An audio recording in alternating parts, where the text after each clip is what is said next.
राजा रामा आत्मा रामा पुरुषोत्तमा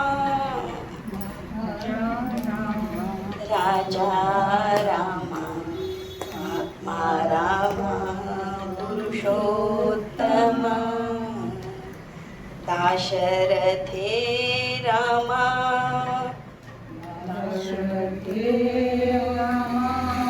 कौसल्यानंदन जानकी जीवन रामा जीवन माझा रामा राजा रामा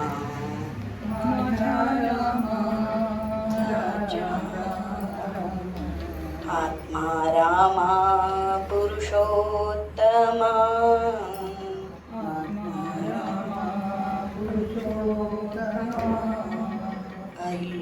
अहिलोद्धारक रामा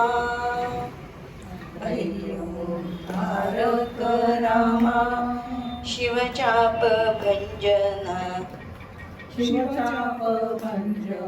हनुमदाश्रय रामा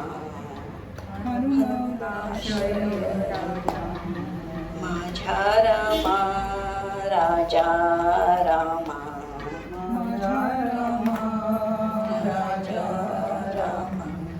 आत्मा रामा पुरुषोत्तमा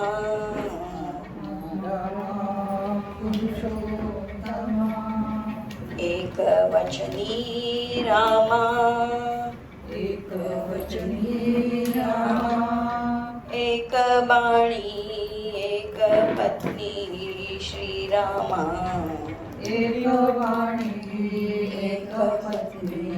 श्रीरामा माझा रामा राजा रामा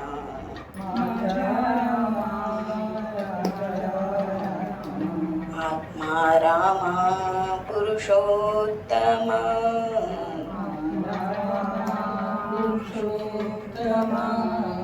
धर्मोद्धारक रामा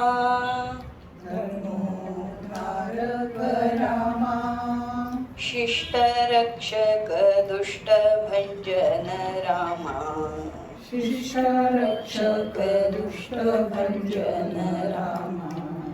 माझा रामा राजा रामा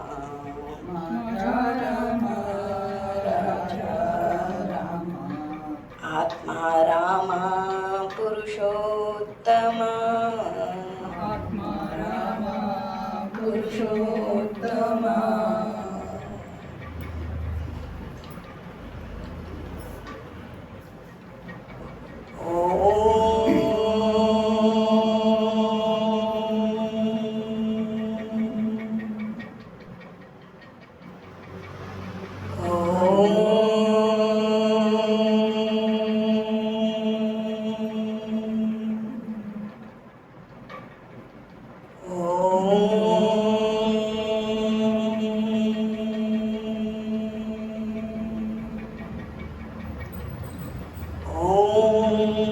सहना भवतु सहनौ भुनक्तु सह वीर्यं करवावहै तेजस्विनावधीतमस्तु मा विद्विषावहै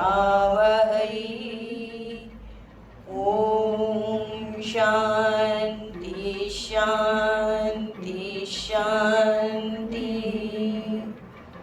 समस्त जनकल्याणे निरतं करुणामयं नमामि चिन्मयं देवं सद्गुरुं ब्रह्मविद्वरं हरि ओम। ॐ पार्थाय प्रतिबोधितां भगवता नारायणेन स्वयं व्यासेन ग्रथितां पुराणमुनिना मध्ये महाभारतम् अद्वैतामृतवर्षिणीं भगवतीम् अष्टादशाध्यायिनीम् अम्ब त्वामनुसन्दधामि भगवद्गीते भवद्वेषिणी यं ब्रह्मा वरुणेन्द्ररुद्रमरुतः स्तुन्वन्ति दिव्यैस्तवैः वेदैः साङ्गपदक्रमोपनिषदैः गायन्ति यं सामगाः ध्यानावस्थिततद्गतेन मनसा पश्यन्ति यं योगिनः यस्यान्तं न विदुःसुरासुरगणाः देवाय तस्मै नमः देवाय तस्मै नमः। गीता पंचामृत। ओम श्री परमात्मने नमः।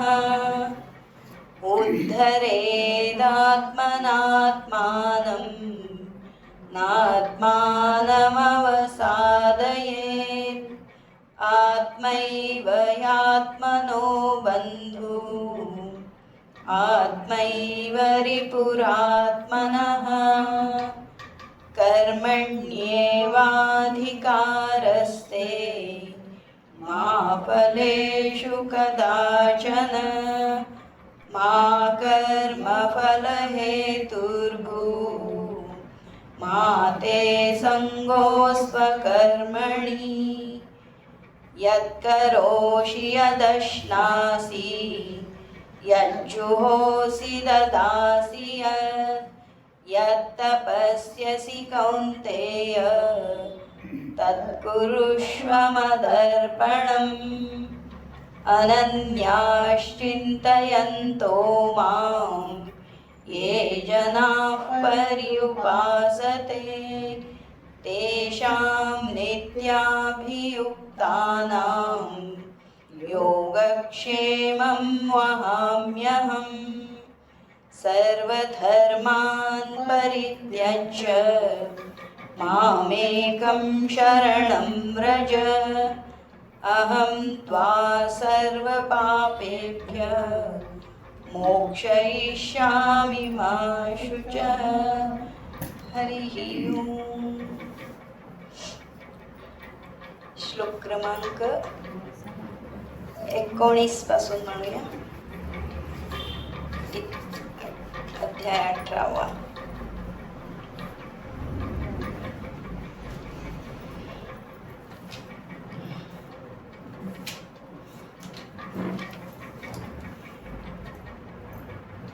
ओम श्री परमात्मने नमः। अथ 18 श्रीभगवानुवाच ज्ञानं कर्म च कर्ता च त्रिधैव गुणभेदतः प्रोच्यते गुणसङ्ख्याने यथावत् शृणुतान्यपि पृथक् सर्वभूतेषु येनैकं भावमव्ययमीक्षते अविभक्तं विभक्तेषु तज्ज्ञानं विद्धि सात्विकम् पृथक्त्वेन तु यज्ज्ञानं नानाभावान् पृथग्विधान् वेत्ति सर्वेषु भूतेषु तज्ज्ञानं विद्धि राजसम् यत्तु कृत्स्नवदेकस्मिन् कार्ये सक्तमहैतुकम् अतत्त्वार्थवदल्पं च तत्तामसमुदाहृतं नियतं सङ्गरहितम् अरागद्वेषतः कृतम् अफलप्रेप्सुना कर्म यत्तत् सात्विकमुच्यते यत्तु कामेप्सुना कर्म साहंकारेण वा पुनः क्रियते बहुलायासं तद्राजसमुदाहृतम् अनुबन्धं क्षयं हिंसां मनवेक्ष च पौरुषं मोहादारभ्यते कर्म यत्तत्तामसमुच्यते मुक्तसङ्गोऽहं वादी धृत्युत्साहसमन्वितः सिद्ध्यसिद्ध्यो निर्विकारः कर्ता सात्विक उच्यते रागी कर्मफलप्रेप्सु लुब्धो हिंसात्मको शुचिः हर्षशोकान्वितः कर्ता राजसः परिकीर्तितः अयुक्तः प्राकृतस्तब्धः शठो नैष्कृतिकोलसः विषादी दीर्घसूत्री च कर्ता तामस उच्यते.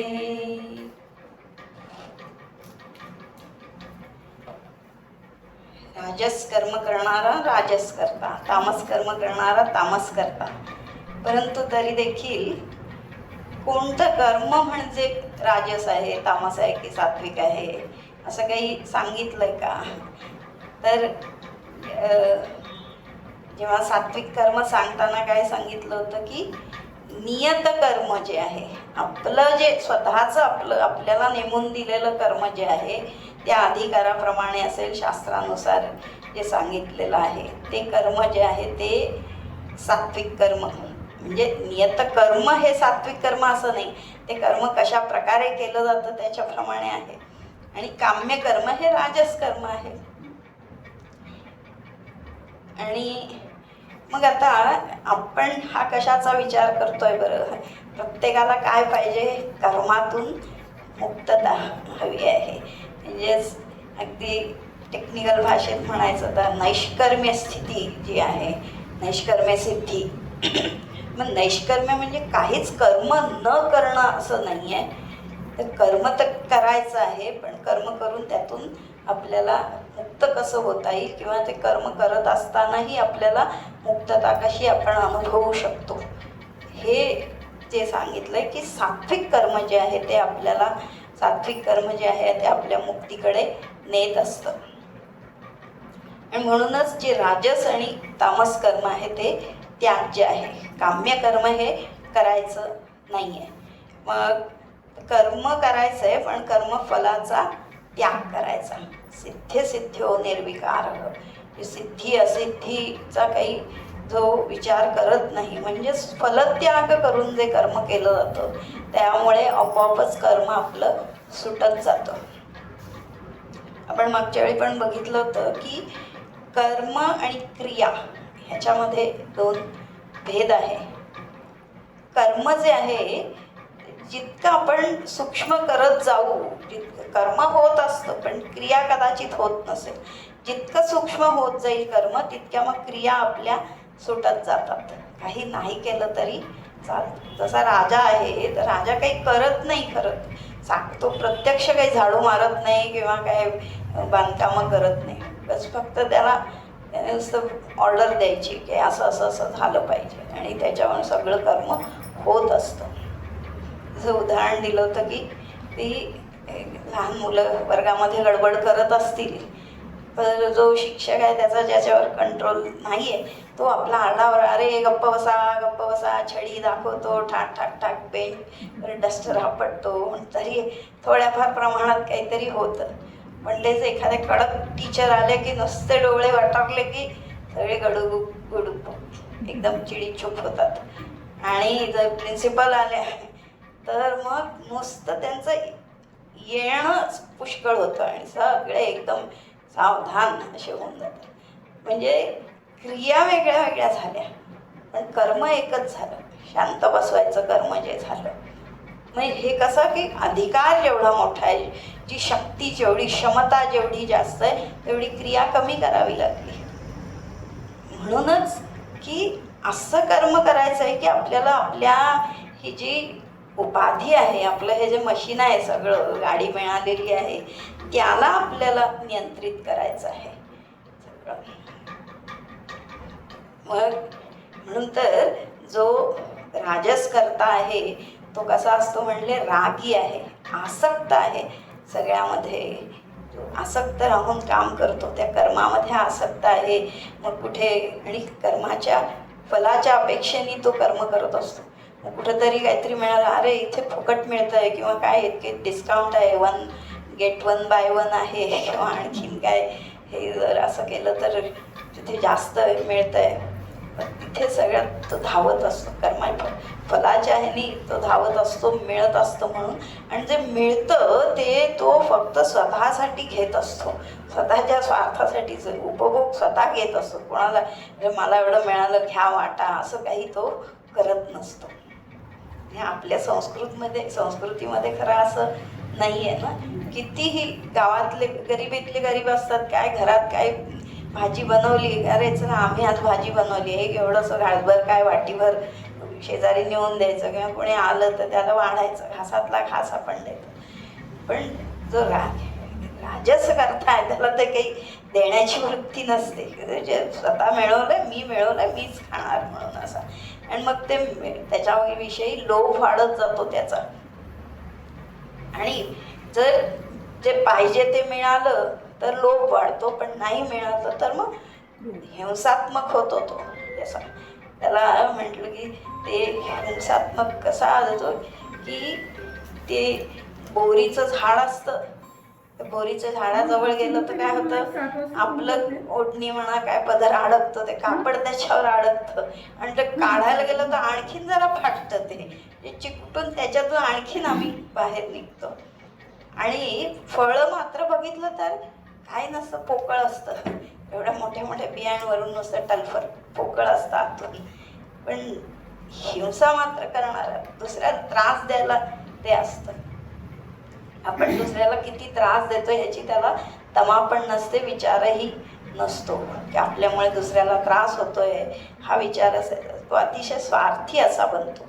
आणि मग जेव्हा हा लोभ आहे, स्वार्थ आहे, क्रोध आहे, हा सगळा, ते मग त्याला काय पवित्र म्हणायचं का? तो कसा आहे, त्याचं अशुची आहे म्हटले. अंतःकरण पण त्याचं अशुद्ध होतं, पापाने भरून जातं त्याचं अशुची. आणि बाहेरच्या कृती पण अशुचीच होतात त्याच्या. चुकीची कामं जी करायची, लांड्याला बळ्या ज्या करणं आहेत, काहीतरी खोटं नाटक करणं, ते पण कर्म पण अशुची होतं, प्रवृत्ती अशुची होते. आणि जसं आपण काल बघितलं तसं की बाहेरची जी शुद्धी आहे ती पण राहत नाही, असा तो राहतो. आणि साहजिकच आहे की जर तो त्या बाहेरच्या वस्तू विषयांवर अवलंबून आहे तर ते विषय वस्तू त्याच्यातून काही खरं सुख मिळतच नसतं. आणि त्यामुळे मग तो कसा असतो, हर्षशोकान्वित, कधी हसतो, कधी रडतो, कधी सुखी, कधी दुःखी, सतत वर खाली सतत होत असतं. कारण जी वस्तू आपण मिळवतो ती वस्तू खरं सुख देतच नसते. ते मिळाली तेवढ्यापुरतं ते सुख आणि लगेच पुन्हा दुःख येत असतं, हर्षशोक असतो. असा हा राजस करता. त्या राजसकर्त्याचा पण आपल्याला त्याग करायचा आहे. अगदी कितीही सात्विक असेल ना तरी पण कुठेतरी कधीतरी हा रजोगुण कमी जास्त प्रमाणात आपल्यामध्ये येत असतो. म्हणून आपण आपल्याकडे बघायचं आहे असा. आणि जो तामस करता तर अगदीच तो सांगितला आपण सगळे की कसा आहे, तो अयुक्त आहे. अयुक्त जो ज्ञानेश्वर महाराज किंवा म्हणजे अजितेंद्रिय असा आहे तो. भगवंत काय म्हणतात की जो युक्त आहे तो कसा होतो, त्याला दुःख हा होतो म्हटले. युक्त आहार विहारस्य युक्त चेष्टस्य कर्मसु युक्त स्वप्नावबोधस्य योगो भवती दुःख. ज्याचं आहार विहार चेष्टा क्रिया काय खाणं पिणं उठणं बसणं झोपणं सगळं ते युक्त आहे आणि तो युक्त होतो तोच खरा योगी आहे. आणि तो योगी म्हणजे काय तर की दुःखाचं तो हनन करतो, त्याला दुःख राहत नाही, हर्ष शोकान्वित तो राहत नाही. पण इथं मात्र ती थोडा हर्ष आणि शोक असं तरी तिथं आहे, पण इथं मात्र शोक असतो तमोगुणामध्ये, इतका तो अयुक्त असतो. मग युक्तता आहे म्हणजे काय आहे, जेव्हा तो युक्त त्याचा आहार विहार सगळं करणं युक्त आहे म्हणजेच काय की त्याच्या बुद्धीचं अनुशासन त्याप्रमाणे मन वागत असतं, मनावर बुद्धीचं नियंत्रण असतं आणि मन हे बुद्धीच्या विचाराप्रमाणे वागत असतं. मग तेव्हा मग ही गाडी सुरळीत चालते, युक्तता असते. पण इथे काय आहे, पूर्ण अयुक्तच आहे. अयुक्त मन मानेल तसा कारभार, म्हणजे तो मनाचं जे भावना वेग जे आहे त्याला काही आवरच नसतो, बांधच नसतो, त्या वेगाने किंवा त्याच प्रवाहामध्ये तो वाहत जात असतो. सहज प्रवृत्ती जी आहे, सहज मनामध्ये काहीही येतं, मग हे करावंसं वाटलं, हे उचललं फेकलं खाली, काही त्याला म्हणजे सहज वाटलं म्हणून करायचं, की तू बुद्धी विचार त्याचा बुद्धीला ते बाजूनच ठेवून दिलेलं असतं. तसं हे जे आहे जी इंद्रिय जी आहेत ती अजिबात मनाच्या ताब्यात नसतात, मन बुद्धीच्या ताब्यात नसतं आणि बुद्धीमध्ये विचारसुद्धा विवेक नसतोच. ते म्हणजे ही सगळी अयुक्तता आहे. आणि अशी तो गुणामध्ये म्हणले तामस करता आहे. तमोगुण सगळा अंधाराचं सगळं काही, जसं अंधारामध्ये चाचपडतो आपण, कुठेतरी लाथाडतो, भांडी पडतात, खडखडाट होतो, तसं हे पूर्ण अयुक्तता आहे तिथे. अजितेंद्रियता त्याला म्हटलंय, अस्थिरता आहे तिथे. आणि प्राकृत आहे, असभ्यपणा आहे तिथे. प्राकृत म्हणजे जे सुसंस्कृत नाही, जिथे संस्कार नाही, असं जे आहे ते प्राकृत आहे. म्हणजे भाषेमध्ये पण आपण म्हणतो ना, जशी याची बोली भाषा म्हटली त्याला प्राकृत भाषा म्हणतात. आणि जी संस्कृत भाषा शुद्ध स्पष्ट शास्त्रोक्त जे बोललं जातं ती संस्कृत म्हणजे. इथं काहीतरी आरे त्याला कुठेही जे लावलं की प्राकृत होतं, त्याच्यावर संस्कार नाही आहेत अजिबात, ती प्राकृत आहे. निसर्गाने जसं ठेवलंय तसंच राहायचं, असा तो प्राकृत आहे. स्तब्ध आहे, स्तब्ध म्हणजे एकदम बद्ध असल्यासारखाच आहे तो. तिथे एकाच ठिकाणी धरून ठेवतो काहीतरी, ते दुराग्रह असणं जे आहे, स्तब्धता, की त्याचं मन तो विचार बदलायलाच तयार नसतो. असा की कोणीतरी सांगतं अरे बाबा हे चांगलं नाही आहे, करू नकोस, ते म्हटल्यावर आणखीन तेच करणार, मुद्दाम ते करणार. म्हणून अरे गप्प बसा रे, ओरडू नका, आणखीन जरा जास्त ओरडायचं. अशी की ते बदलायचं नाही, आपल्या ह्याच्यातून, आपल्या विचारामधून, आपल्या कृतीतून बाहेरच पडायचं नाही, अशी ती स्तब्धता आहे. आणि षटक आहे तो, धूर्त आहे, लबाड असतो.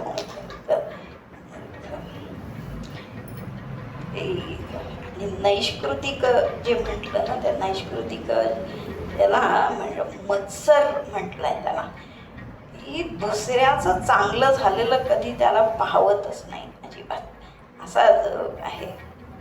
जसा जो अग्नी असतो, ती वस्तू त्याच्यामध्ये जळून जाते, पण त्या अग्नीला काही त्याचं नसतं, किंवा आपण जाळली ती वस्तू, किंवा एखादं धारदार शस्त्र जे असतं, तलवार असते, त्या तलवारीला काही असा विचार असतो की अरे मी कापतो, दुसऱ्याला मारतो, जीव घेतो, असं काही त्याच्यामध्ये नसतंच तिथे असं.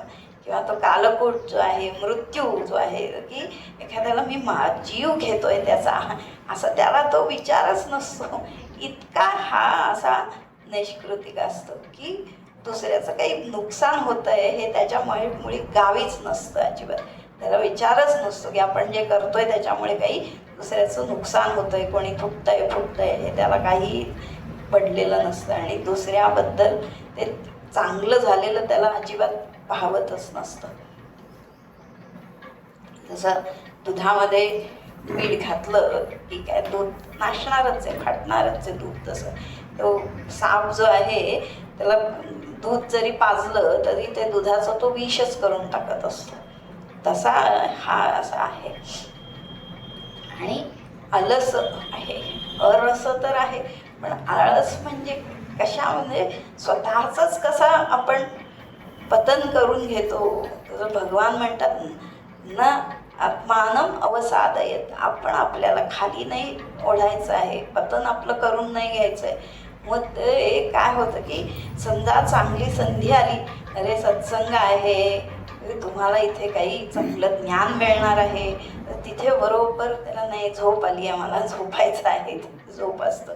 म्हणजे लौकिक चांगली संधी मिळाली आहे, काहीतरी प्रमोशन मिळणार आहे, काही नोकरी मिळणार आहे किंवा स्वर्गप्राप्ती होणार आहे, त्या परमेश्वराविषयीचं काहीतरी आनंद मिळणार, पण त्या ठिकाणी त्याला झोप येत असते, आळस तो करत असतो तिथे, त्याला तिथे असा तो आळस आहे. तो आळस फार, म्हणून तर आळसाला तमोगुणाचं हे म्हटलं ना की झोप येणं म्हणजे आळस नाही आहे, तर ती प्रकृती आहे.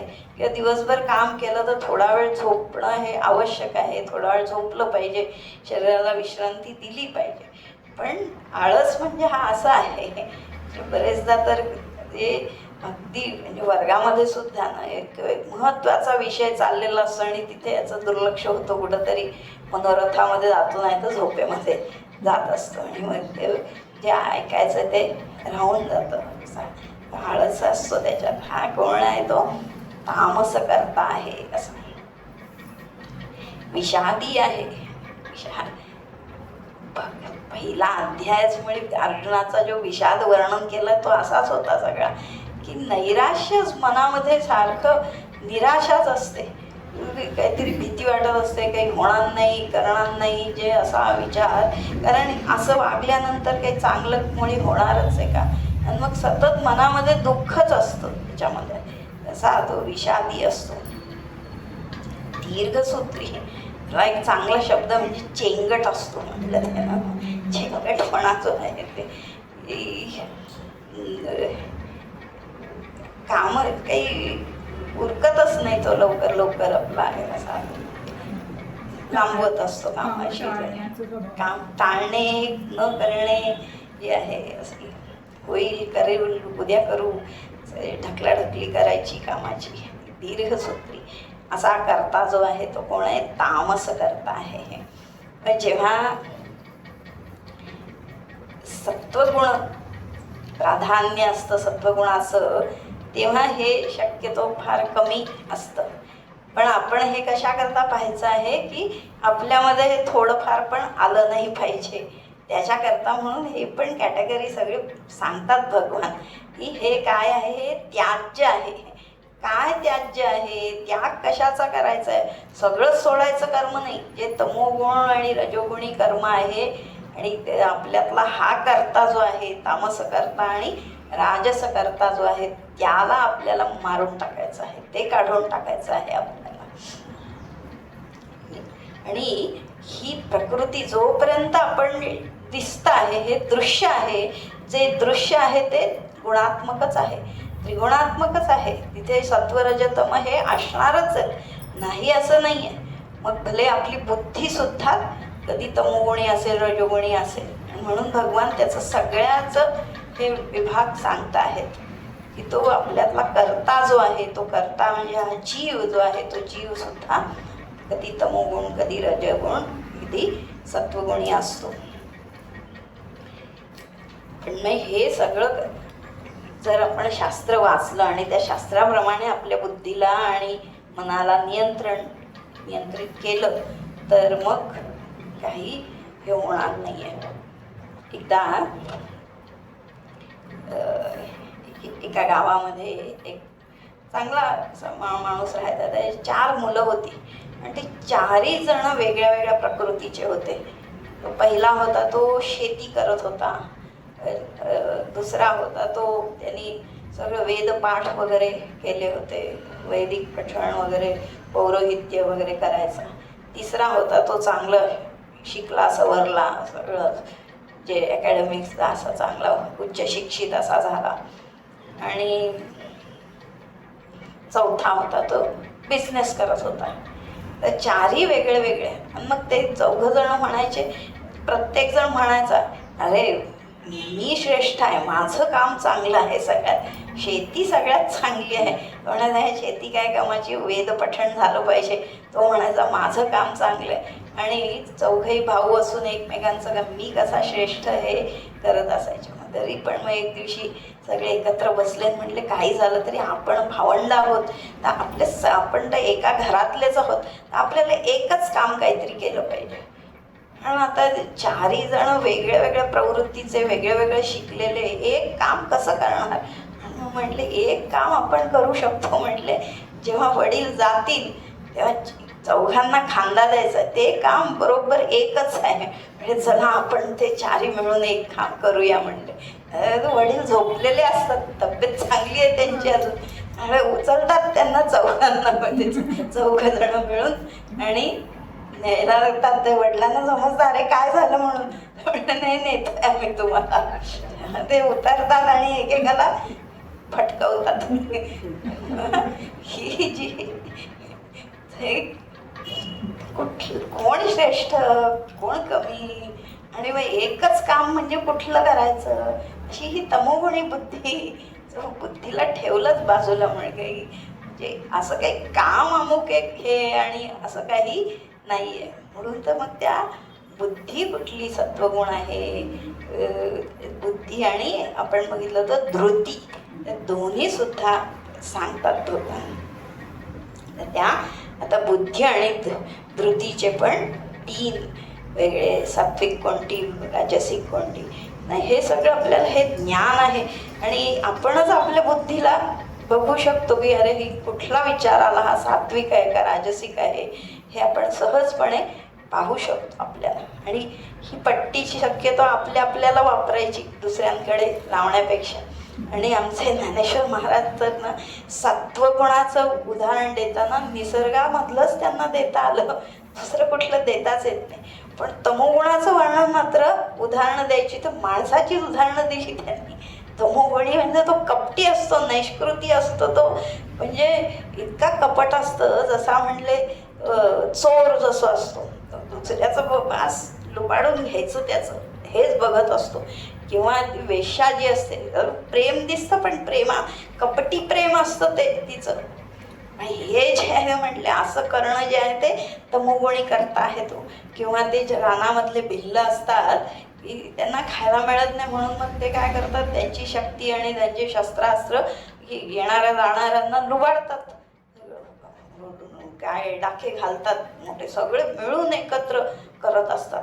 हे जसं ही जी वृत्ती आहे ती म्हणजे ही सगळी तमोगुणाची वृत्ती आहे. तो नैष्कृतिक आहे किंवा हिंसात्मक आहे. तो स्वार्थ बघायचा स्वतःचा, बाकी काही नाही बघायचं. आता हे सगळ्याचं कृती जेव्हा होते, ती कृती सगळ्यात पहिलं कुठे असतं तर आमच्या बुद्धीवर अवलंबून आहे सगळं. आणि म्हणून ती बुद्धी सुद्धा 3 गुणाची, तो कर्ता जो आहे, मन बुद्धी चित्त आणि अहंकार जे आहे, त्याच्यामधला जो चित्त जे अहंकार जो आहे, तो अहंकार म्हणजे हा कर्ता आहे.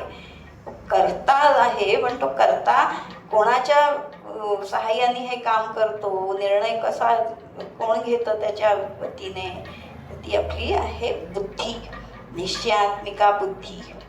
ती आता भगवान सांगतात. बुद्धिर्भेदं धृतेश्चैव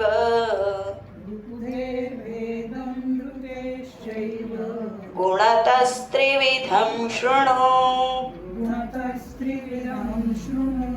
प्रोच्यमानमशेषेण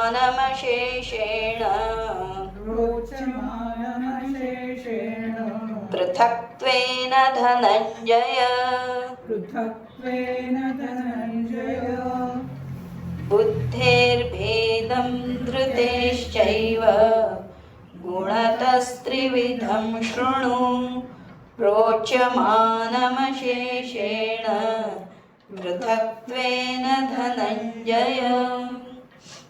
भगवान सांगतात बरोबर एक मुद्दे अगदी ना. आता सुरुवातीला काय म्हणलं होतं की ज्ञान, कर्म, कर्ता हे 3 प्रकार आहेत.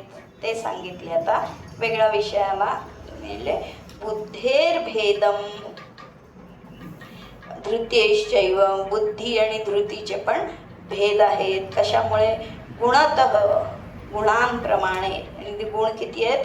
त्रिविधम, 3 गुण आहेत. 3 गुणांप्रमाणे ते बुद्धी आणि धृतीचे पण 3 प्रकार.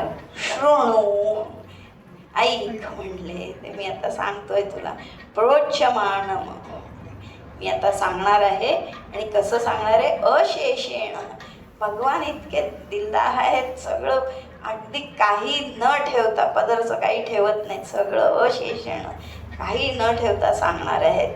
आणि वेगळं वेगळं ते करून सांगतोय. पृथक्त्वेन म्हटले, संपूर्णपणे मी वेगळं वेगळं करून सांगतोय. हे धनंजय, बुद्धी आणि धृती ह्या सगळ्याच्या शंकराचार्यांनी खूप छान व्याख्या दिलेल्या आहेत.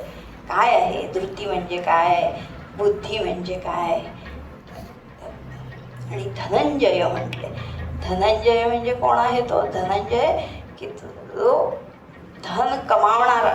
आणि खरं धन कुठलं आहे? हे जे विद्येचं धन आहे, आपल्यामध्ये जे अधिकार आहेत, आपल्यामधले गुण जे आहेत, ती संपत्ती, ती खरी धन आहे. साधन चतुष्टय, साधन चतुष्टय दैवी संपत्ती आहे. साधन चतुष्टय जे आहेत, शम दम आदी, ती सगळ्या ज्या धन आहेत, ते सगळ्या संपत्ती सांगितलेल्या आहेत, षट संपत्ती. आणि ते ज्यांनी मिळवलेलं आहे तो खरा धनंजय आहे. आणि धनंजय अजून एक अग्नीचं नाव पण धनंजय आहे, म्हणजे जो शुद्ध आहे, तो जिथे सगळं शुद्ध करणारा अग्नी आहे असा. हे धनंजय म्हणले. हे आता 3 भेद तू ऐक. कशा कशाचे भेद सांगतायत? बुद्धी आणि धृती दोन्हीचे भेद सांगणार आहेत. आणि आता जसं म्हटलं की तशी ही प्रकृती आहे 3 गुणांची. जे जे दिसतं आहे, त्या जेव्हा दृश्य होतं, ते दृश्य आहे तिथे अनेकत्व आहे. आणि ते अनेकत्व जे आहे ह्या 3 गुणांचंच बनलेलं आहे. 3 गुणांच्या मिश्रणाने ही सगळी सृष्टी बनलेली आहे, सत्वरजतम. आणि त्या तिन्ही असं नाही आहे की फक्त ही वस्तू म्हणजे सात्विक, ही म्हणजे गुण. 3 गुणा एकत्र होऊनच ते सगळं त्याला अस्तित्व येत असतं. कारण प्रकृतीमुळे 3 गुणांची आहे, त्याच्या 3ही गुण आहेत. फक्त त्याचं आधिक्य कमी जास्त मात्र आहे. कधी सात्विक जास्त आहे, तमोगुण अगदी कमी आणि रजोगुण असं ते त्याच्यामध्ये आहे. म्हणून असे म्हणले शृणू. आणि शृणू म्हणजे पण काय, त्याचा अर्थ की लक्ष देऊन ऐक. नाही तर इथून ऐकलं आणि इथून सोडून दिलं, त्याला ऐकणं म्हणतच नाहीत. शृणू म्हणजे जे श्रवण, त्याला म्हटलं की तात्पर्य निर्णय. जे ऐकलं ते आपण धारण करायचं, त्याचा आपल्याला त्याचा पूर्ण अनुभव आला पाहिजे तिथे, की हो हे असं सत्य आहे. जे ऐकलं ते अनुभवायचं, ते म्हणजे खरं श्रवण आहे. असं ऐक म्हटलंय. आपल्या जे सूक्ष्म देह आहे, सूक्ष्म देहामध्ये बुद्धी जी आहे, तर ती बुद्धी काय सांगितली? निश्चयात्मिका बुद्धी, निश्चय करणारी जी आहे.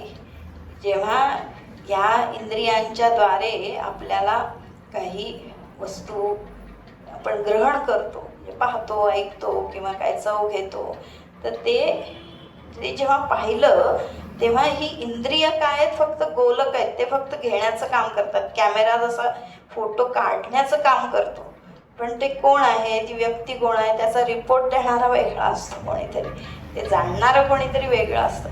ते मन जे आहे ते फक्त ही इंद्रिय जी आहेत ते जशा खिडक्या आहेत, आणि ते ग्रहण करण्याचं काम काय करतं? मन करत असतं. जसा बँकेमध्ये जो कॅशियर असतो, तो काही मालक नसतो त्या पैशाचा, फक्त देणे घेण्याचं काम तो करत असतो.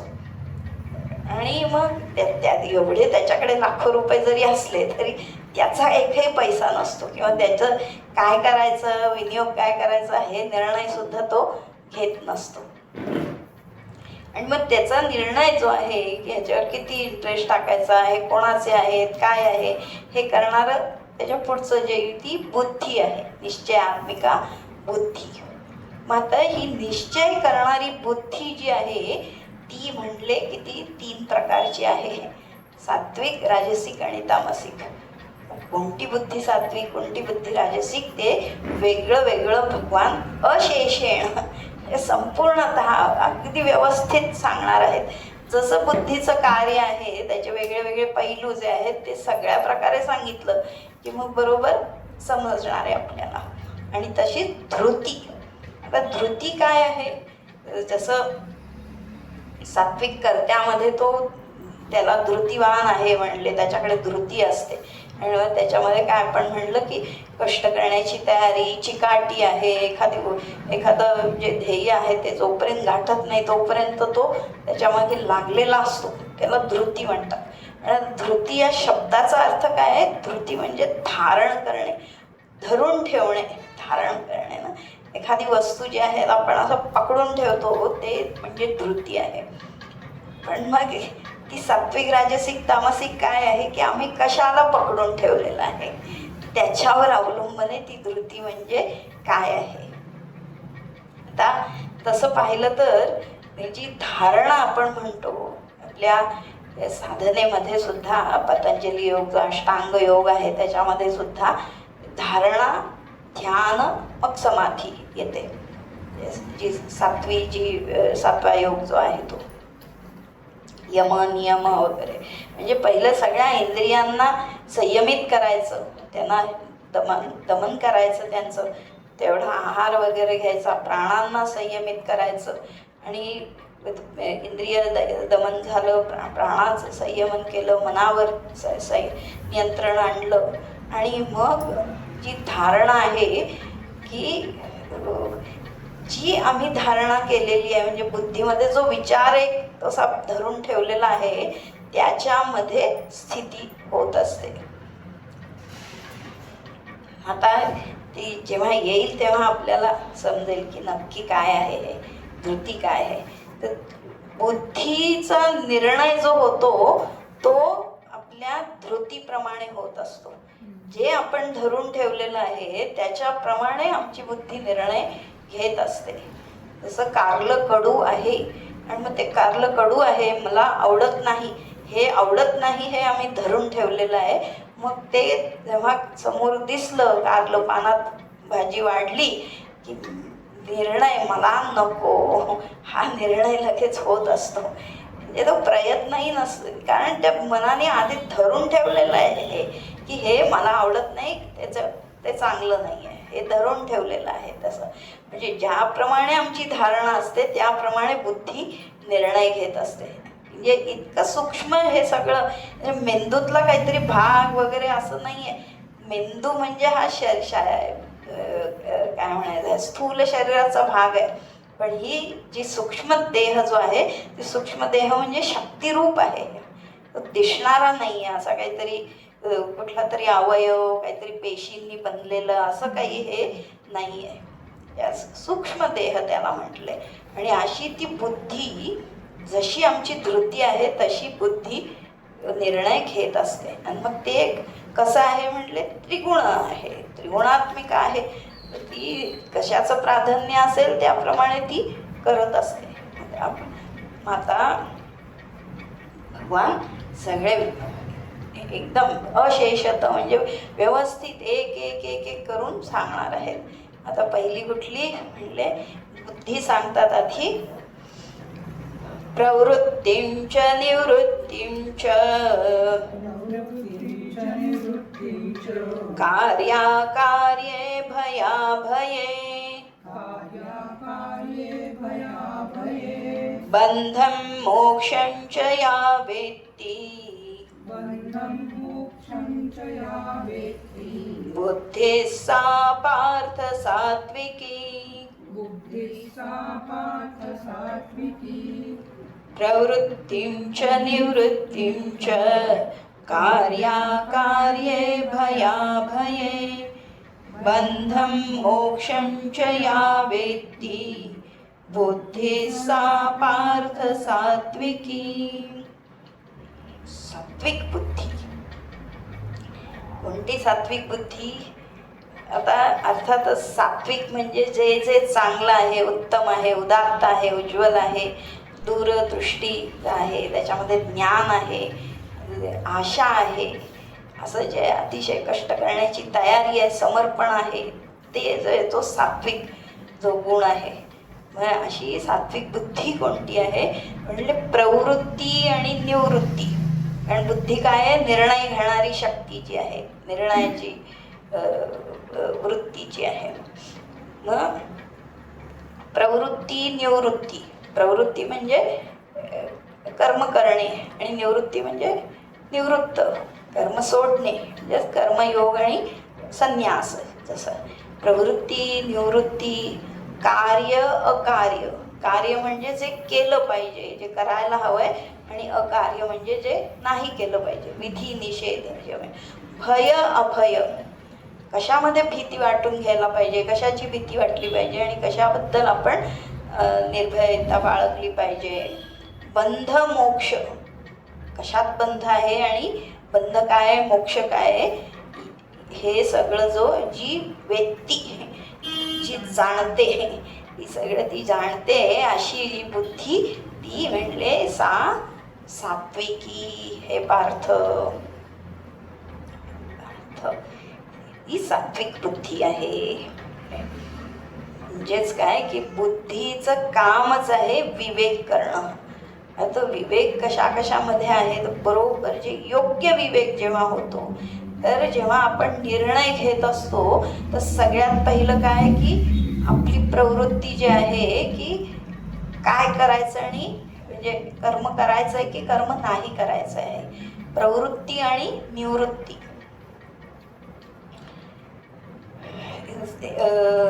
जे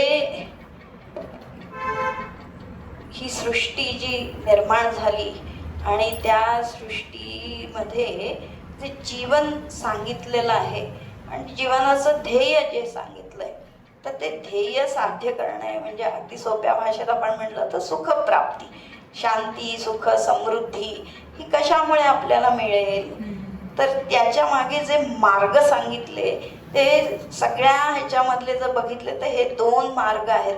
एक आहे प्रवृत्ती मार्ग आणि एक निवृत्ती मार्ग. पण मग प्रवृत्ती मार्ग वेगळा आणि निवृत्ती मार्ग वेगळा असं जर म्हटलं तर चुकीचं होऊ शकतं. म्हणून ती बुद्धी जी जाणते नक्की की प्रवृत्ती कोणती, निवृत्ती कोणती, किंवा कधी प्रवृत्त व्हायचं, कशामध्ये प्रवृत्त व्हायचं, कुठलं कर्मामध्ये आपण केलं पाहिजे आणि कुठल्या ह्याच्यात सोडलं पाहिजे, जे निवृत्त काय आहे, तर जी जाणते बुद्धी ती सात्विक बुद्धी आहे.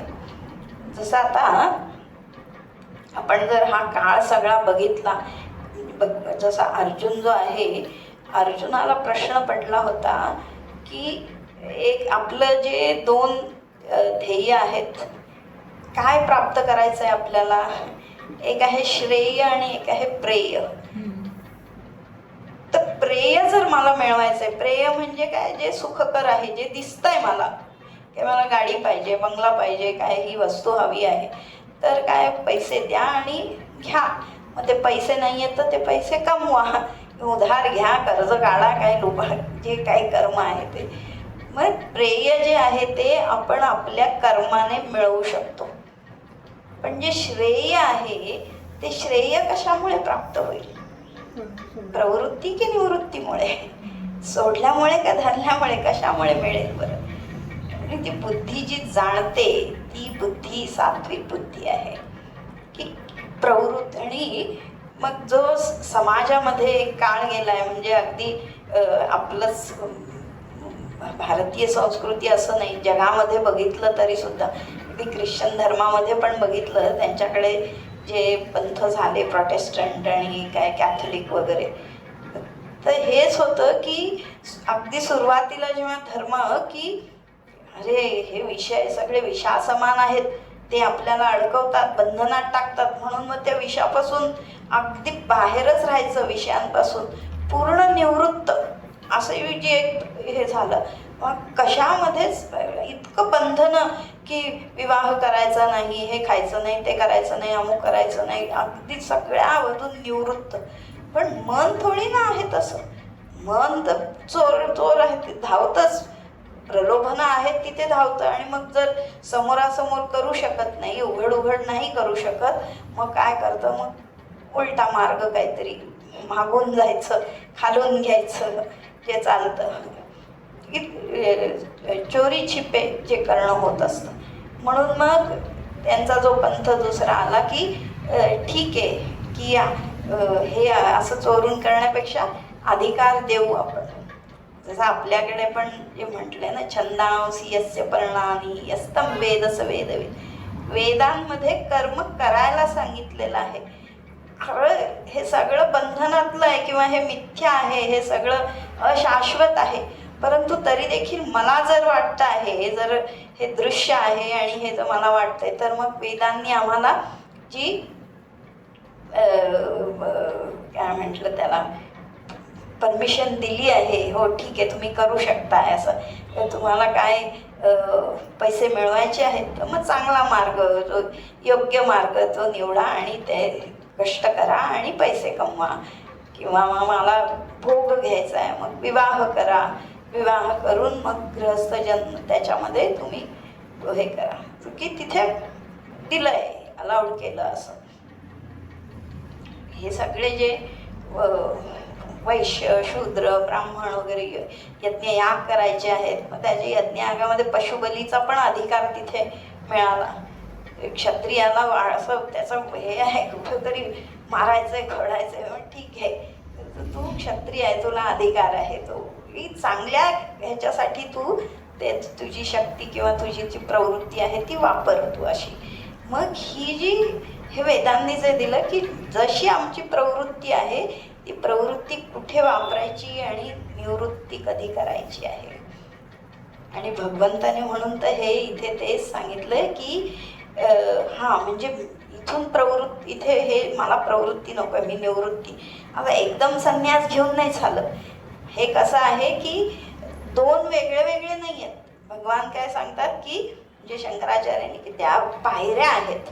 सुरुवातीला कर्म करायचंय, कर्म करून हळूहळू हळू अशा ठिकाणी पोचायचं की त्या कर्मापासून आम्ही निवृत्त होऊ शकतो.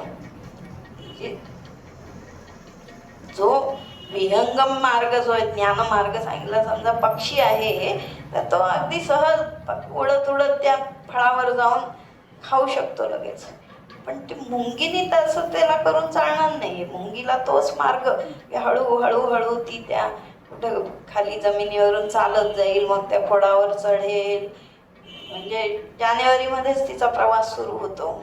अरे आता कुठे चालली ती म्हणे, मी आंबा खायला चालले म्हणली. आता कुठला आंबा ना, कारण त्या कबुतराला माहिती आहे की तो फळ ते पिकलेलं दिसलं की तो झडप घालणार आहे तिथे. पण तिला मात्र आत्तापासून चालायचं आहे, ते हळूहळू मग चालणार. आणि बरोबर ती मे महिन्यामध्ये फळ पिकेल तेव्हा ती तिथं पोचेल. म्हणजे ध्येय एकच आहे, पण आमच्या वृत्ती, आमची जी प्रवृत्ती, त्याच्याप्रमाणे प्रवृत्ती की निवृत्ती. मी ही बुद्धी जाणते. जे असं नाही अरे संन्यास मार्ग श्रेष्ठ म्हणून मी संन्यास घेणार, असा काही नाही आहे. आमची प्रवृत्ती कुठे आहे, आपली क्षमता काय आहे ती पाहून हे सगळं करायचं.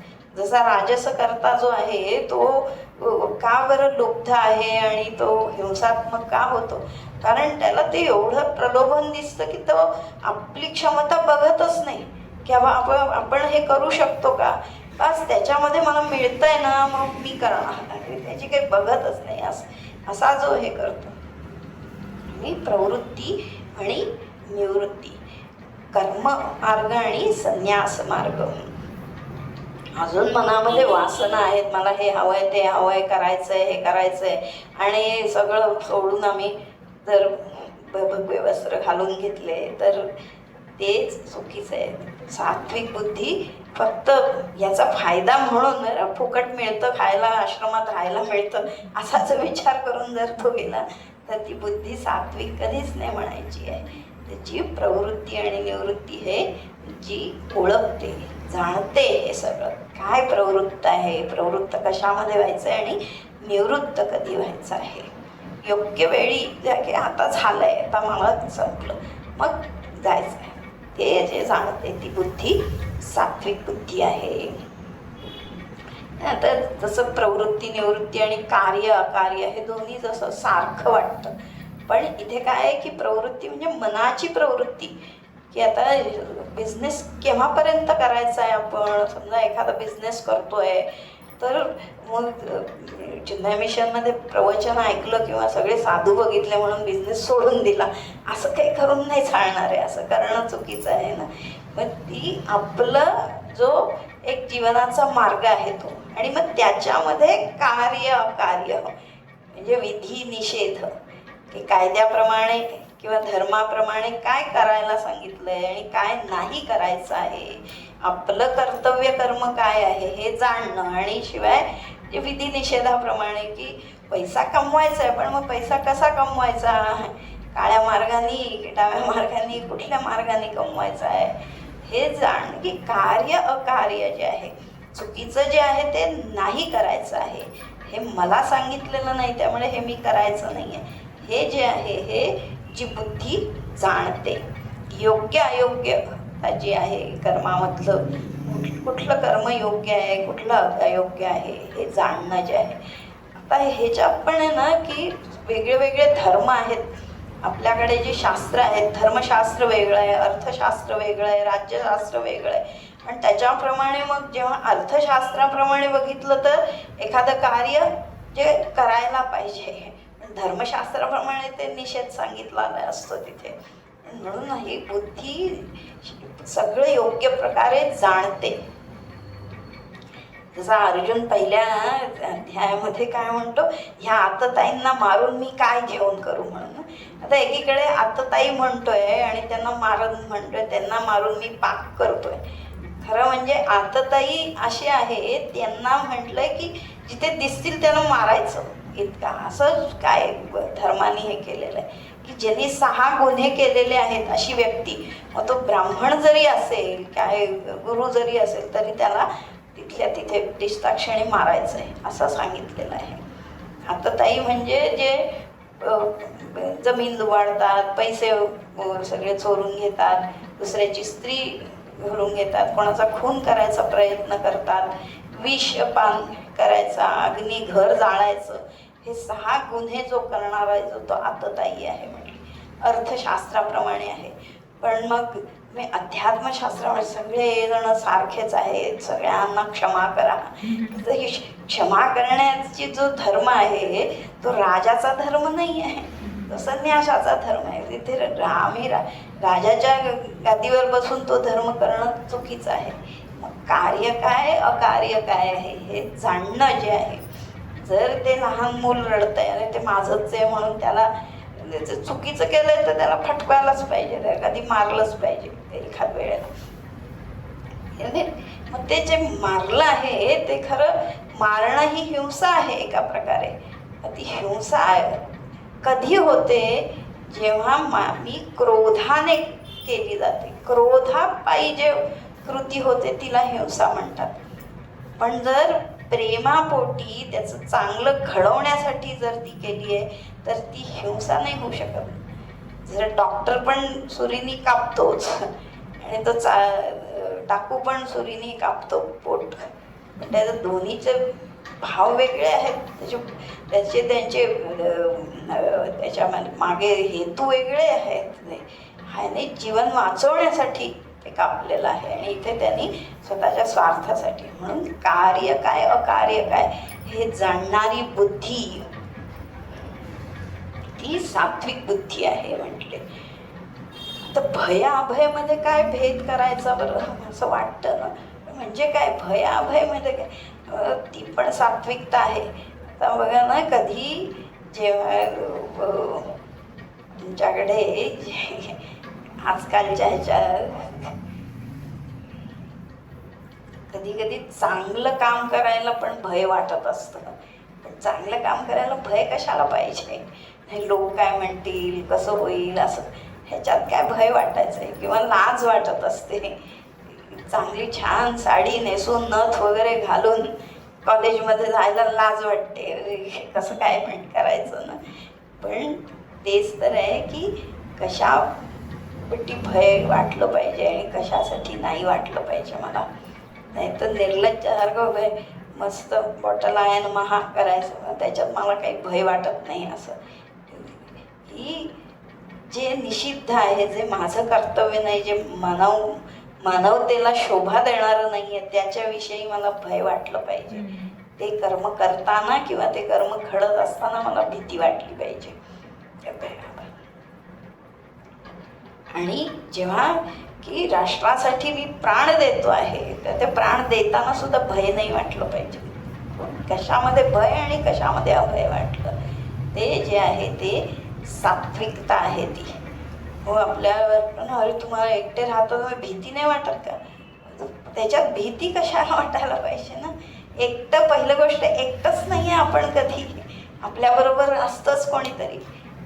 एकटेपणा जो आहे तोच मुळी जो आहे तो सात्विक नाही आहे वाटणं.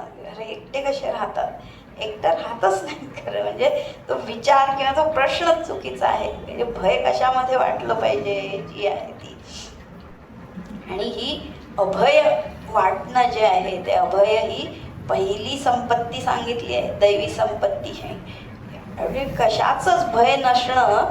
जसा ध्रुव आहे, प्रल्हाद आहे, एवढा तो अकराळ विकराळ हिरण्यकश्यपू, एवढी त्याचं हे होतं, पण त्याला कधी भय वाटलं का? सगळे घाबरून देवाचं नाव घेत नव्हते, पण त्याला भय नाही वाटलं. त्याचं नारायणाचं नाव घ्यायचं, इतकं काय काय केलं बरं त्याला. उकळत्या तेलात टाकलं, कड्यावरून ढकललं, हातीच्या पायी तुडवलं, पण भय नाही वाटलं त्याला त्याचं. म्हणजे कशाचं भय वाटायला पाहिजे, केवढी सात्विक बुद्धी असेल ती. ही बुद्धी जी आहे ती 5 वर्षाचं लेकरू गेलं जंगलामध्ये, त्याच्या आईने सांगितलं, सावत्र आईने म्हणे तप करावं लागतं तेव्हा तो देव भेटतो आणि मग तुला अधिकार मिळेल म्हणले असं पदाचा. गेलाच, त्याला नाही भय वाटलं. नारदांनी भय घातलं त्याला, अरे तिथे साप असतील, हे असतील, जरा खाऊन टाकेल वाघ वगैरे, काही नाही वाटलं, नाही भय वाटलं. मला ते पाहिजे, नाही भय वाटलं. म्हणजे जेव्हा आपण ज्या वस्तूचं भय वाटायला पाहिजे त्याचं वाटलं पाहिजे. हो, पण कशासाठी भय ना? अरे मग ते मला चावेल, मला चटका बसेल. भाकरी करायची म्हणलं चटका बसणारच आहे. हो, हाताला चटके मग मिळते भाकर. त्याच्यात भय वाटलं, मग कसं करू, मग नाही मिळणार आहे तुम्हाला. एवढं समर्पण त्याग असेल तर मग त्याची भय वाटत नाही, निर्भयता आहे ती. ही बुद्धी जी आहे ती सात्विक बुद्धी आहे. भय अभय हे म्हणजे हा इतका सूक्ष्म विवेक आहे खरं. काय करायचं, काय नाही करायचं आहे, कशामध्ये आपल्याला प्रवृत्त व्हायचं आहे, कशातून निवृत्त व्हायचं आहे, माझा काय मार्ग आहे आणि केव्हा प्रवृत्त व्हायचं आणि केव्हा निवृत्त व्हायचं हे जे कळतं. आणि बंध आणि मोक्ष, कशाचा बंध वाटतो जेव्हा जे विषय भोग जे घेणारे आहेत तेव्हा त्यांना हे सगळे नियम जे आहेत ते फार मोठं बंधन वाटत असतं ना. एखाद्या हॉस्टेलमध्ये जेव्हा तो विद्यार्थी राहत असतो, मग तेव्हा घरी काय वाटेल तसं स्वच्छंद जगत असतो तो. आई वडील आपले लाड करत असतात, पाहिजे तेवढे पैसे मिळत असतात, आणि मग हॉस्टेलमध्ये गेल्यावर सगळे नियम लागू होतात. एवढ्या वाजताच आलो पाहिजे, एवढ्या वाजताच मिळेल, हेच मिळेल, ते सगळे नियम सगळे. आणि मग त्या नियमांचं काय होतं, बंधन वाटतं. पण सात्विक बुद्धी अशी आहे की ती स्वतःहून अशी बंधनं घालून घेते, की त्या इंद्रियांना ती स्वतःहून बंधन घालून घेते, आणि ते बंधन जे आहे ते तिला मोक्ष वाटतं. की अशा बंधनात राहणं म्हणजे, शिस्तीत राहणं म्हणजे मग ते हलकं फुलकं वाटतं. पाहिजे तसं वागा ते त्यांना उलट बंधन वाटतं. आणि काय आहे बंध आणि मोक्ष? जेव्हा कर्मामध्ये आपण आपलं कर्म जे आहे, आपलं कर्म आपल्याला जर बंधन वाटत असेल तर मग आपण ते कसं करू शकतो बरं? आपलं कर्मच आपल्याला मुक्त करणार आहे. जेव्हा माता पिता आहेत, आई वडील आहेत, तर त्यांचं कर्तव्य त्या बाळाला सांभाळायचं. ते त्याला बंधन नाही वाटलं पाहिजे, ते बाळ उलट आनंद वाटला पाहिजे तिथे. ते आहे म्हणून आमचं आयुष्य आहे, म्हणून ते माता पिता आहेत. हे जेव्हा झालं तेव्हा मग त्याला तो मोक्ष काही वेगळा कुठला आहे आणखीन. बंधन, आपलं कर्तव्याचं बंधन न वाटणं म्हणजे मोक्ष आहे. आणि आता अध्यात्माच्या दृष्टीने बंध आणि मोक्ष काय आहे बरं, तर भागवतामध्ये म्हटलंय की आपण आपल्याला वेगळंच काहीतरी समजून बसलो आहोत. हित्वा अन्यथा रूपम स्वरूपेण अवस्थिती इति मुक्ती म्हटलं. मुक्तीची व्याख्या की आपण आपलं जे स्वरूप आहे ते सोडलं आणि दुसरंच काहीतरी धरून बसलोय आणि मग अडकून बसलोय, बंधनात आलेलो आहे. हा देह मी नाही आहे, पण त्या देहाला मी समजून जीवभाव जो आलेला आहे, म्हणजे ह्या देहाच्या प्रारब्ध सगळं मग मला लागलेलं आहे. मन, बुद्धी, देह जे आहे ते सगळं माझं बंधन झालेलं आहे. मग मोक्ष काय आहे, बस हे अन्यथा रूप जे आहे ते टाकायचं आहे फक्त. ही बुद्धी जेव्हा जाणते, म्हणजे त्याला म्हटलं आत्मानात्मविवेक जो आहे. बंध मोक्ष जे अनात्म आहे, जे मी नाही, जे जड आहे, जे मर्त्य आहे, जे जन्मलेलं आहे आणि ज्याला नाश होणार आहे, त्याला आम्ही माझं म्हणून समजून बसलेलो आहोत. ते बंधन आहे.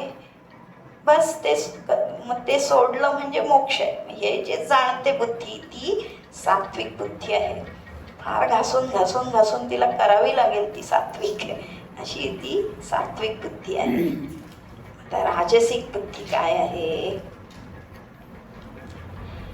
यया धर्मम धर्मं च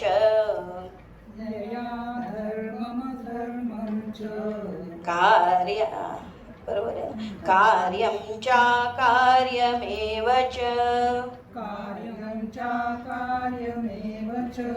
अयथावत् प्रजानाति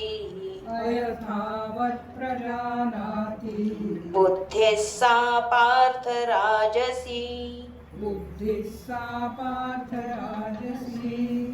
पुढचा पण घेऊया आपण. अधर्मं धर्ममिति या मन्यते तमसावृता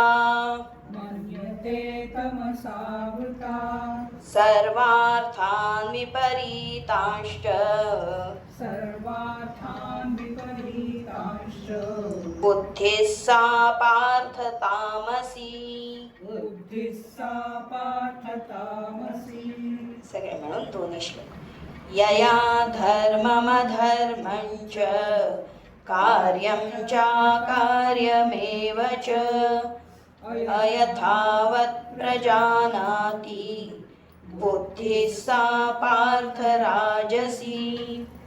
अधर्मं धर्ममिति या मन्यते तमसावृता सर्वार्थान् विपरीतांश्च बुद्धिः सा पार्थ तामसी.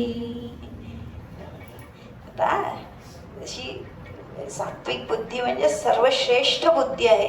जे पाहिलं ते यथायोग्य ते दिसलं तिला, लगेच तशाप्रमाणेच तो निर्णय तिथं होतो, काय केलं पाहिजे, आणि तशीच योग्य कृती होते. आणि त्यामुळे ती बंधनात पडत नाही खरं म्हणजे, आणि भयामध्ये पण अडकत नाही. पण आता ही राजस बुद्धी काय आहे म्हणले, ज्या बुद्धी यया म्हणजे ज्या बुद्धीने धर्मम अधर्मम च, धर्म अधर्म, कार्यम च अकार्यमेव च, कार्य आणि अकार्य, धर्म अधर्म, कार्य अकार्य. म्हणजे धर्म काय, आपलं कर्तव्य, आपण काय केलं पाहिजे, आणि दोन्ही सुद्धा तसं नाही, काय योग्य काय अयोग्य काय हे अयथावत प्रजानाती म्हणले. त्याला यथावत जसंच्या तसं व्यवस्थितपणे जी बुद्धी जाणत नाही, सा बुद्धी राजसी, ती राजस बुद्धी आहे. कारण राजस कर्ता कसा आहे, तो चंचल आहे, प्रवृत्तीमध्ये तो काम्य आहे, काम्याच्या फलाच्या मागे लागलेला आहे, काम्यकर्म करतो आहे. त्यामुळे सगळं विषय काय, अरे शेअरचे भाव काय आहेत, हे काय ते काय, पैसे कसे वाढतील, इन्व्हेस्टमेंट, हेच सगळी बुद्धी ती विचार करते. त्यामुळे त्याचा धर्म काय अधर्म काय हे त्याला जाणतच नाही. तो नक्की काय करायचं आहे ते मानतो सगळं ना. जसं आता समजा शास्त्र आहे, काय धर्मशास्त्र आहे, सण वार व्रत वैकल्य वगैरे त्याला करायचं असतं, पण मला माहिती नाही कसं करायचं ते. मग आज खायचं काय, चालतं काय हे उपासाला का नाही चालत, कसं करायचं, डावं का उजवं, त्याला ते जाणत नाही तो व्यवस्थितपणे. अशी जी बुद्धी आहे ती राजस बुद्धी आहे. आणि कार्य अकार्य सुद्धा कधी कधी सांगितलं, अरे बाबा हे चालत नाही इथे केलेलं, अरे मला माहितीच नव्हतं. म्हणजे मंदिरात जाताना चप्पल बाहेर काढायची असते, पाय धुवून आत जायचं असतं, किंवा स्नान केल्याशिवाय अमुक एक कर्म करायचं नाही. साध्या साधी ही धर्म अधर्म की काय करायचं काय नाही, पण ती बुद्धी जाणत नसते. कारण ती बुद्धी त्याच्यामध्ये नसतेच मुळी. तिचं लक्ष सगळं आपल्या भोगाकडे लागलेलं असतं, फळ कसं मिळेल ह्याच्याकडे असतं. त्यामुळे ती हे सगळं जाणतच नाही, यथावत जाणत नाही. जाणण्याची तिला प्रवृत्ती पण नसते. चालेल बघू नंतर करू, मोठे करतायत ना मग आम्हाला काय जरुरी करायची, किंवा आफ्टर रिटायरमेंट नंतर बघू, आत्ता सध्या आम्ही तर बस काम्यकर्मामध्ये लागलेलो आहोत. त्या पैसा प्रसिद्धी मान सन्मान ह्याच्यामध्ये जे लागले त्याच्यात धर्म अधर्म आम्ही नकळतपणे विसरतो किंवा जाणत नाही, माहिती नाही आहे, असं होत असतं. पण मग ही राजस बुद्धीमुळे काय होतं, आम्ही धर्म अधर्म माहिती नाही तर नकळत धर्म म्हणजे अधर्म होऊ शकतो. जे करायचं नाही ते केलं जातं, नियम तोडला जातो, आणि मग आम्ही बंधनात अडकतो, दुःख येतं पदरी. आणि मग अगदी चुकीचं नाही आहे, त्यामुळे मग सुख दुःख दोन्हीमध्ये तो असतो, कधी सुखी कधी दुःखी, हे सगळं वर खाली सगळं चालू असतं. पण तामसी जो आहे तर त्याच्याही पलीकडे तिथे काय म्हटले, अधर्मम धर्ममिती. बुद्धी उलटीचे मुळी जो अधर्म आहे त्याला ती धर्म मानते, अशी या मन्यते तमसा आवृता. एवढं ते पूर्ण आवृत्त झालेली आहे तमोगुणाने, त्या अंधकाराने, अज्ञानाने ती बुद्धी सगळी झाकलेली आहे. खरं बुद्धी म्हणजे ज्ञान आहे, तिथे निर्णय घ्यायचा आहे, पण जे चुकीचं म्हणजेच बरोबर हे समजून ती चालत असते. सर्वार्थान विपरीतांश, सगळ्यामध्ये सगळं जे काय आहे तिथं ती विपरीतच समजते, उलटच समजते सगळं. अशी ती बुद्धी कुठली तामसी बुद्धी आहे. जे राक्षस वगैरे जे आहेत ते त्यांना त्याच्यातच आनंद वाटतो ना, हिंसा करायची, दुसऱ्याला मारायचं, खायचं, ते नरभक्षक आनंद त्याच्यात, म्हणजे तो धर्म झाला त्यांच्यासाठी. बळी द्यायचा, त्या निष्पाप प्राण्यांचा बळी देणं, ह्या काय तो धर्म आहे, आमच्यासाठी धर्म आहे तो. जो अधर्म आहे तोच धर्म. मग दारू प्यायची नाही, आमच्याकडे हा धर्म आहे म्हणतात. ती बुद्धी जी आहे ती पूर्ण जे ज्ञान आहे ते ज्ञानच मुळी त्या बुद्धीमध्ये तसं आहे ना, की त्याच्यामध्ये नुकसान काय होणार आहे, किंवा आपलं नुकसान होणार आहे, दुसरा दुखावला जाणार आहे, ह्याचा विचारच जिथं नाही आहे, त्याला काय करायचं काय नाही करायचं, माझं कर्तव्य काय आहे हे सगळं मुळी माहितीच नाही आहे. तर अधर्म म्हणजे धर्म हेच मानते, उलटच सगळं असतो सगळा अधर्म. जसं त्या म्हणतात की कावळा असतो ना, त्यामुळे जेव्हा आंबे वगैरे पिकतात छान तेव्हा त्याला मुखरोग होतो म्हणे. असं काही पण आम्ही सफरचंद टाकलं तर नाही खाल्लं त्यांनी, कावळ्यांनी खाल्लं नाही, ते नाहीच, त्याची वृत्तीच नाही आहे ती त्याची, त्याला तर दुसरं पाहिजे असतं काहीतरी. आणि तो जो कुठला असतो तो पक्षी आणखी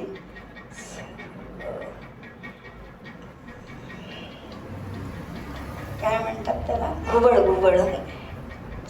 ते दिवसा एवढे छान प्रकाश असतो, पण ते दिवसा त्याला मुळे डोळे झाकूनच बसतं. ते अंधारातच ते बघतं, अंधारात जिथे अंधार आहे तेच बघत असतो. म्हणजे जे वाईट आहे, जे निषिद्ध आहे, जे लोक करत नाहीत, हे त्याच्यामध्ये पडत असतात सगळे असे. अशी ती बुद्धी पूर्ण विपरीत असते. उकिरड्यावरचं खायचं किंवा काय, तो उकिरडा जसा आणखी फुगत जातो तसे हे आणखीन घाण, रोगट, कुठलेच नियम पाळायचे नाहीत. ना स्वच्छतेचा नियम, ना स्वतःचा नियम. गटारांच्या बाजूला राहायचं, जे आहे ती तामसी बुद्धी आहे ती सगळी. त्यांना ते काही कळतच नाही. जे वाईट आहे ते चुकीचं आहे तेच सरळ चांगलं समजतात. त्याचे चांगलं व्यवस्थित सगळं वाढून दिलेलं असतं, सगळं एकत्र करतात आणि खातात असं हे. म्हणजे आता अध्यात्मामध्ये पण ते, पण त्याचा हेतू वेगळा असतो. अशी ती बुद्धी तामसी आहे. आमच्या कवी सगळे सांगतात ना की इतकं सुंदर भगवंताने म्हटले, त्या अमृताचे घट लावलेले असतात. ते माड जो असतो नारळाला, एवढे छान नारळ असतात, पण जो ते नाही घेत, त्या नारळाला खाचा पाडतो, जखम करतो, आणि त्याच्यातून जे त्याचा जो पूर रक्त ते येतं ते तो पीत असतो. गाईचं दूध प्यायचं ती देत असते, गाईचं दूध नाही, तिला मारायचं आणि ते खायचं. इतकं विपरीत सगळं तो करत असतो. तामसी बुद्धी आहे सगळी. पण आता ही सात्विक बुद्धी, तामसिक बुद्धी काय की निर्णय घेतले तिने, हे योग्य, हे अयोग्य, हे करायला पाहिजे, हे नाही केलं पाहिजे, मग याची मला भीती वाटली पाहिजे किंवा ह्याची नाही भीती, आणि मग त्या जर भीती वाटते तर मग आम्ही ते करायला धसतो किंवा नाही धसत. म्हणजे हे कशामुळे होतं, पण कशावरून ती निर्णय घेते, कारण तिने काहीतरी आडाखे बांधून ठेवलेले आहेत. ते जे आहे ते म्हणजे ही धृती आहे. ती पण 3 प्रकारची धृती आहे. आपण फक्त श्लोक वाचूया आणि अर्थ बघू, आणि पुढच्या वेळी पाहिजे तर. धृत्यायया धारयते,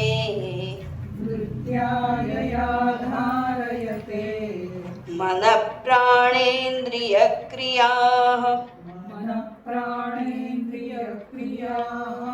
योगेनाव्यभिचारिण्या,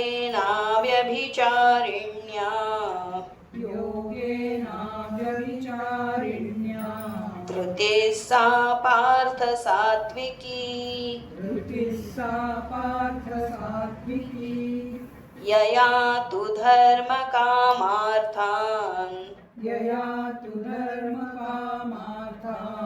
धृत्या धारयतेऽर्जुन,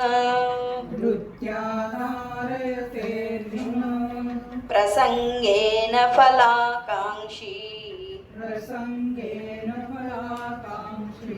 धृतिः सा पार्थ राजसी, यया स्वप्नं भयं शोकं, विषादं मदमेव च, न विमुञ्चति दुर्मेधा, धृतिः सा पार्थ तामसी. सगळे म्हणून. धृत्या यया धारयते, मनः प्राणेन्द्रियक्रिया,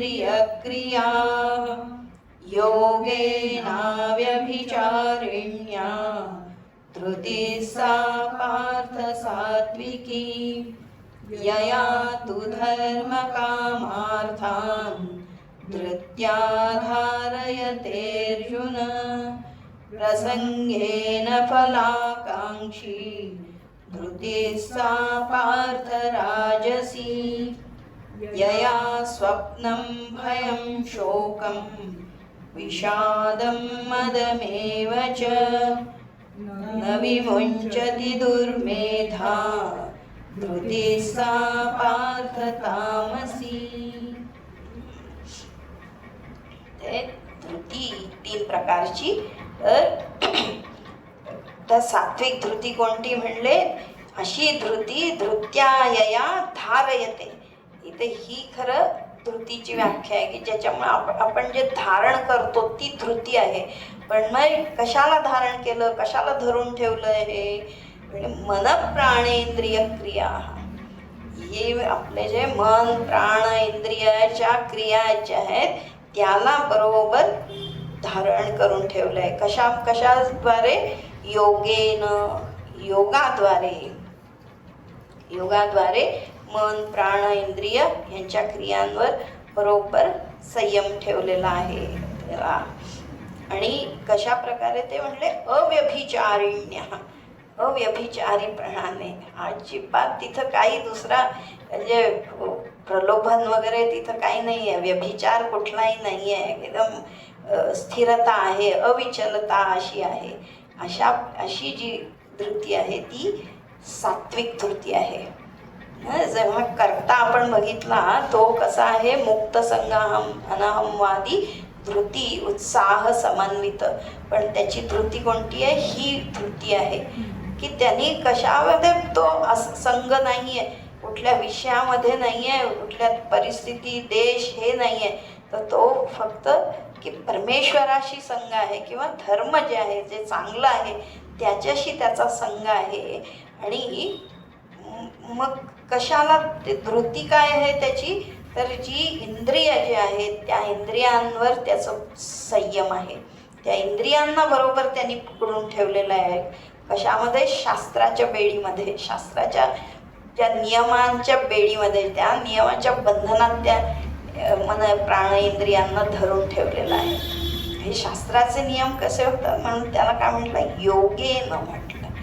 भगवान सगळे हे 18 योग, आणि त्या 18 योगात खूप प्रकार आणखीन कितीतरी योग सांगितलेत भगवंतांनी. समत्व योग सांगितला आहे, आणि काय कौशल योग सांगितला आहे, अविकंप योग सांगितला आहे. योग जो युज्यते इति योग म्हटलं आहे, जे जोडायचं आहे आपल्याला. आपण जिथे आहोत तिथे त्या खाली जे पडलेलं तिथून वर आपल्याला उठायचं आहे आणि आपल्यावर उच्च अशा ध्येयापाशी किंवा आपल्या स्वरूपाशी जोडायचं आहे. आणि त्याच्यासाठी जे केलं जातं तो योग आहे. भक्ती असेल, ज्ञान असेल, कर्म असेल, काय हठयोग असेल, त्या योगाने ह्या इंद्रिय मन प्राणांना आपल्या जिंकायचं आहे. असा तर तो रथ किंवा गाडीचा ड्रायव्हर जो असतो तो बरोबर क्लच ब्रेक ॲक्सिलेटर वगैरे इतकं बरोबर तो वापरत असतो आणि मग ती गाडी व्यवस्थित धावते. किती पण खड्डे खडकाळ असू दे किंवा ट्रॅफिक असू दे, पण बरोबर त्या वेळेमध्ये तो घेऊन जाऊ शकतो आणि कोणालाही इजा पोचवत नाही. मग अशा हा आपल्या जीवनाचा हा प्रवास जर न्यायचा आहे, व्यवस्थित आपल्या ध्येयापर्यंत जायचं आहे, तर ही जी उपाधी आहे, उपकरण, ही जी खाडी आपल्याला शरीराची मिळाली आहे तिला धारण केलं पाहिजे. मन प्राण इंद्रियांचं धारणा केली पाहिजे. अष्टांग योगामध्ये हेच तर सगळं सांगितलंय. प्राणायाम कशा करता करायचा, आसनं कशा करता करायची, त्या इंद्रियांवर आपला संयम आला पाहिजे. त्याच्यासाठी हे सगळं करायचं आहे. आणि त्याच इंद्रियांना आपण जिथे जायचं आहे त्या दिशेने आपल्याला न्यायचं आहे. व्यभिचार नाही झाला पाहिजे. व्यभिचार म्हणजे माहिती आहे ना, जो आपलं नाही आहे ते दुसऱ्याचं आहे आणि ते आपण भोगायचं, तो व्यभिचार आहे. इथे अव्यभिचार म्हणजे माझा धर्म जो आहे त्या मनाला जे चांगलं आहे तेच घ्यायचं आहे, योग्य आहे तेच घ्यायचं आहे, अशी जी धृती आहे. आणि मग त्या मनावर संयम आहे, इंद्रियांवर संयम, प्राणावर संयम आहे. मग बुद्धी त्याप्रमाणेच वागत असते. कुठेही आपलं चाललंय, भरकटलंय असं दिशाहीनता तिथं नसते. पण तीच राजस बुद्धी जी आहे, राजस धृती जी आहे, ती कशाला त्यांनी धरून ठेवलंय? राजस धृती म्हणजे ही यया तू धर्म कामार्थान धृत्या धारयते. कर्मफळाची ते अर्थ आहे त्याचा, त्याला धरून ठेवलेलं आहे. मला काय मिळेल, हे काय मिळेल, त्याच्यासाठी तिथं ती आसक्ती जी आहे ना, आसक्ती म्हणजे वृत्ती आहे खरं. कशाला तरी आम्ही पकडून ठेवत असतो, बांधून राहतो आम्ही त्याच्यात. ते कर्मफळाची इच्छा, मला मिळेल का, किती मिळेल, काय मिळेल, ह्याच्यामध्येच तो असतो. आणि त्याच्याप्रमाणे मग तो आपले पुरुषार्थ करत असतो. धर्म अर्थ काम मोक्ष वगैरे तो आचरत असतो. म्हणजे जरी तो धर्म करत असला, धर्म म्हणजे त्याचं कर्तव्य तो करत असतो, कर्तव्य करून पैसे कमवत असतो, पण ते कशासाठी, भोगासाठी, कामना पूर्तीसाठी इच्छा असतात त्याच्या. ते काय आहे, ती राजस धृती आहे. आणि मग अशी धृती आहे तर मग बुद्धी विचार तसाच करते. मग तिथे धर्म अधर्म ती जाणत नाही. मला पैसा मिळतोय ना, बाद झाला, मग झालं काम, माझे भोग मिळत आहेत ना, असे ती निर्णय घेऊ शकते. आणि तामसिक धृती तर इथं तर काही कशाला घेतलेलं आहे. इथे कमीत कमी ते इंद्रिय त्या शरीराला तिथे कामाला झोंपलं तरी जातं, कष्ट रात्रंदिवस तो करत तरी असतो. अरे अगदी म्हणजे क्षमता नसली काय तरी पण तो धावत असतो आणि कर्म करत असतो. काल जसं म्हटलं तर डोंबाऱ्यासारखा करतोय काम. पण इथे तेही नाही म्हटले. कशाला धरून ठेवलं आहे, तमोगुणालाच धरून ठेवलं. स्वप्न, भय, शोक, विषाद, मद, हे सगळं जे आहे त्याला धरून ठेवलेलं आहे. म्हटले स्वप्न म्हणजे झोपा काढायच्या, झोपा काढून मनोरथ बघायची किंवा काय, त्याच्यात काहीच हे नाही आहे. आणि भय, आता हे भय कशाचं भय आहे, हे पण तामसिक भय आहे. अरे मन म्हणजे मला कोणीतरी करेल, चावेल, मला ओरडतील, मग करायचंच नाही ते काम, करायचं नाही. जे टीचर मला ओरडतील म्हणून शाळेतच जायचं नाही, जे आहे हे भय जे आहे ते चुकीचंच सगळं ते ना हे. आणि शोक, सतत नाराज असायचं, निराश असायचं, विषाद घेऊनच बसायचा वेळी, त्याच्यामध्येच तो असतो. आणि तरी सुद्धा मद मात्र असतो. अरे मी म्हणजे कोण, अभिमान, स्वाभिमान, तो अहंकार अत्यंत असतोच, दर्प असतोच तो. याला पकडून ज्यांनी ठरलेलं आहे, अशी बुद्धी, अशी धृती जी आहे, तिचे बुद्धीचे निर्णय कसे असतील आणि कर्म कसं असेल, आणि त्याच्यामुळे तो काय होते, न विमुंचती, मुक्तच होऊ शकत नाही, आणखीन अडकत जातात, आणखीन बंधनात पडतात ते, पुन्हा पुन्हा येत राहावं लागतं. सगळी अशी ही दुर्मेधा म्हटले. मेधा नाहीच आहे त्याच्यात, मेधाशक्ती नाहीच आहे. मेधाचा अर्थ काय होतं, ग्रंथार्थ धारण शक्ती. ग्रंथामध्ये जे सांगितलं आहे, शास्त्रामध्ये सांगितलं हे करायचं, हे नाही करायचं, इतकं सुंदर, पण ते मुळे नाहीच आहे तिथं. ग्रंथ नाही, काही नाही, उलटच धरायचं, उलटच करायचं सगळं. असे दुर्मेधा ती बुद्धी होते.